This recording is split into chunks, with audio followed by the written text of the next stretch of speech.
अमरावती जिल्ह्यातील देवरा देवरी येथे पुलाचे काम सुरू असल्याने बांधकाम विभागाने आजूबाजूला कुठलीही उपाययोजना लोकांना येण्या जाण्यासाठी केली नाही। त्यामुळे देवरा गावाजवळील नागरिकांचे मोठ्या प्रमाणावर हाल होत आहे। वारंवार सूचना देऊन सुद्धा बांधकाम विभाग यासाठी कुठल्याही उपाययोजना करत नसल्याने गावातील नागरिक आपला जीव मुठीत घेऊन पाण्यातून प्रवास करीत आहे। गेल्या कित्येक दिवसापासून बांधलेल्या पुलाचे काम बंद असल्याने शालेय विद्यार्थी व शेतकरी यांना मोठ्या प्रमाणात त्रास सहन करावा लागत आहे। त्यामध्ये शालेय विद्यार्थी यांचे मोठे नुकसान होत आहे। देवरा येथे शिक्षण घेण्यासाठी 5 किलोमीटरच्या प्रवासासाठी 22 किलोमीटरचा फेरा विद्यार्थ्यांना मारावा लागत आहे। काही गरीब विद्यार्थी आपल्या जीवाची पर्वा न करता पाण्यातून प्रवास करून शिक्षण घेत आहे। यामध्ये सार्वजनिक बांधकाम विभाग यांचे मोठ्या प्रमाणात दुर्लक्ष झालेले दिसत आहे। 2 दिवसाआधी या पुरामध्ये मोठा अनर्थ टळला। काही शालेय विद्यार्थी पुराच्या पाण्यामधून अंतोरा येथून देवरा येथे जात असताना पुराच्या पाण्यात पाय घसरला आणि 6 विद्यार्थी वाहत असलेल्याचे शेतकऱ्याच्या लक्षात आले।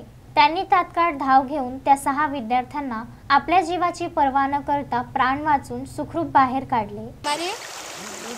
माझ्या गावाचं नाव देवरा। मी शिक्षण घेण्यासाठी देवरा गावात जात होती, तेव्हा पूल बांधण्याचं होतं, काम रोखलं होतं। तर पाण्यामधून शिक्षण घेण्यासाठी जात होती, तर माझा पाण्यामध्ये पाय फिसलला आणि मग बाजूच्या काकाने मला वाचवलं। मला नाही, हा प्रवास आता आम्ही समजा जूनपासून करत आहे, पण जायला एवढी खूप अडचण होते की समजा पुढे जायचं असल्याच्या पाण्यातून तर एवढा त्रास होतो का पहिले आधी पाण्याचंच पाहावं लागते आणि ह्या पुरामुळे आम्ही एवढं त्रस्त आहोत का पुराला रोज ने आण करावं लागते। अजूनपर्यंत काहीच नाही, फक्त गेलं आणि आश्वासन दिलं गेलं, पण अजून तर काहीच झालं नाही आहे ह्या रस्त्याचं। तरी सुद्धा बांधकाम विभाग व लोकप्रतिनिधी यांना जाग आली नाही। मोठा अनर्थ होणार तेव्हा जाग येणार का, असा प्रश्न देवरा गावातील नागरिक यांनी केला आहे। आज या आमच्या पुलाचे बांधकाम त्याची वर्क ऑर्डर 24/9/2021 म्हणजे 1 वर्ष आज कंप्लीट होऊन राहिलं। 1 वर्षापासून हे वर्क ऑर्डर त्या संबंधित ठेकेदाराला देण्यात आली आहे, परंतु त्यांनी काम असं अतिशय शांत गतीनं आणि दिरंगाई करत या पुलाचं काम केलं। यामुळं आमच्या या देवरा देवरी सावंगा फाजलापूर जे पंचकुशीचे गावकरी आहेत यांचं फार मोठं नुकसान या पुलामुळे झालेलं आहे। आणि ज्यावेळेस डायव्हर्शन रस्ता केला गेला, कलेक्टर मॅडम आल्या होत्या। कलेक्टर मॅडम 20 जुलैला आमच्या या पुलाची पाहणी करण्यासाठी आल्या होत्या। त्यावेळेससुद्धा त्यांनी संबंधित ठेकेदाराला आणि बांधकाम विभागाला परवानगी दिली होती का तात्काळ यांचा रस्ता करून द्या। तसेच माजी पालकमंत्री यशोमती ठाकूर यासुद्धा आल्या होत्या। त्यांनीसुद्धा त्या संबंधित अधिकाऱ्याला ठणकावून सांगत होतं का रस्ता करा म्हणजे करा। सर्व गावकऱ्यांची मागणी होती, 100-200 लोक आम्ही गावकरी मंडळी इथे हजर होतो, तरीसुद्धा आजपर्यंतही डायव्हर्शन रस्ता करण्यात आला नाही आहे। विद्यार्थ्यांचे अतिशय बेहाल होत आहे। गुरुदेव कॉन्व्हेंट इकडे आहे, 50% विद्यार्थी आमचे त्या कॉन्व्हेंटमध्ये आहे, तसेच 50% आमचे पुनर्वसनमधील विद्यार्थी जिल्हा परिषद शाळेत आहे, वसंतभाव विद्यालयामध्ये आहे। त्यामुळं त्यांना या अर्ध्या किलोमीटर 1 किलोमीटरच्या रस्त्यासाठी 22 किलोमीटरचा फेरा घ्यावा लागतो आहे।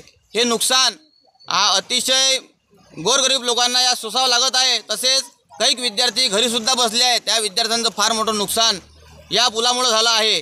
तरी सुद्धा बांधकाम विभाग यांना जाग आली नाही। जिल्हाधिकारी पवनीत कौर यांनी सुद्धा पाहणी करून बांधकाम विभाग तात्काळ काही उपाययोजना करा असे आदेश देऊन सुद्धा याकडे दुर्लक्ष करण्यात आले आहे, असा आरोप गावातील नागरिकांनी केला आहे।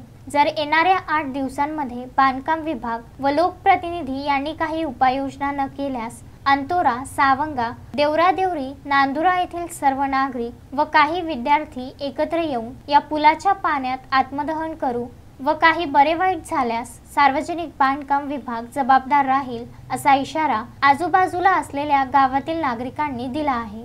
ठीक आहे, काम चालू असते, पण एवढं दिरंगाईनं काम आम्ही अजूनपर्यंत पाहिलं नाही आहे आणि ज्या गतीनं यानं काम करायला पाहिजे होतं। आणि हा रस्ता मेन हायवे रोडला नागपूर स्टेट हायवेला नागपूर रोडला टच होणार आहे आणि अत्यंत या प्रवाशांचे खूप मोठं नुकसान या पुलामुळं झालेलं आहे.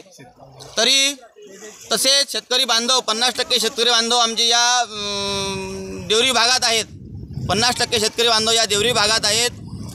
त्यांना 22 किलोमीटर ते आपली बैलबंडी घेऊन जावं लागत आहे. सांगा ते बैल काम कसे करण, ते माणसं काम कसे करण. अजिबात या रस्त्यावरून चालणंसुद्धा कठीण आहे. तरी तात्काळ शासन प्रशासनाने याची दखल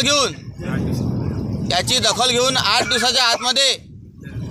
दिवसाच्या आतमध्ये आमचा रस्ता डायव्हर्शन रस्ता करून देण्यात यावा. अन्यथा आम्ही या नदीमध्येच सर्व ग्रामवासी विद्यार्थ्यासहित आम्ही.